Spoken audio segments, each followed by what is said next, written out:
Hey everyone, and welcome back to our weekday devotions here at Calvary. Do you ever feel ignored? Maybe husband or wife feel ignored by their spouse, or parents feel ignored by their kids. They just don't listen. Or even on the flip side, kids feel ignored by their parents. Maybe even at work you feel ignored, that you have these great ideas and nobody listens to you, or they always go with somebody else. Either way you put it, school, home, or at work, being ignored or feeling ignored stinks. Do you ever feel ignored by God? Maybe you prayed and prayed and prayed for something and you just get crickets. Or maybe it's, God, I really, really want this. I think this could be really good for me. And you get nothing. God, I need this sickness for myself or a loved one to be healed. And we just hear nothing. Is he ignoring me? It can be easy to listen to our sinful nature and to believe that God is ignoring us. From there, we jump to conclusions. If God isn't listening to us, maybe he doesn't love us anymore. Maybe everything I'm asking for is a no. Maybe I'm asking for the wrong things. Why should I even bother anymore? Well, how do you think Paul felt in his ministry? In 1 Corinthians 12, we're told that he was given a thorn in his flesh, and he prayed for it to go away.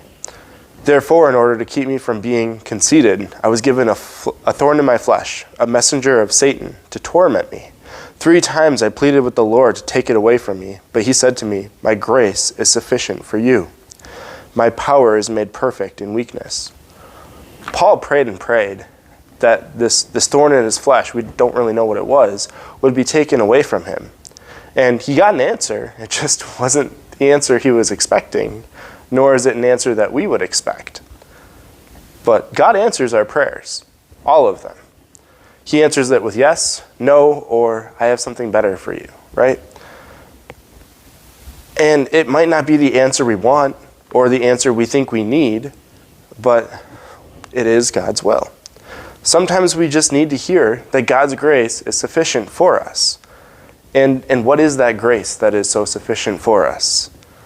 It's God's love on the cross.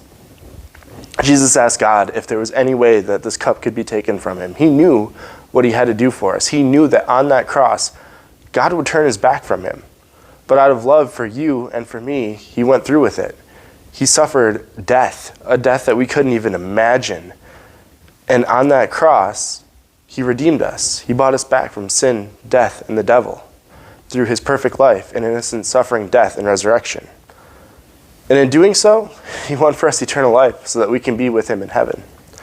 So yeah, sometimes life gets a lot, and it feels like God isn't answering our prayers.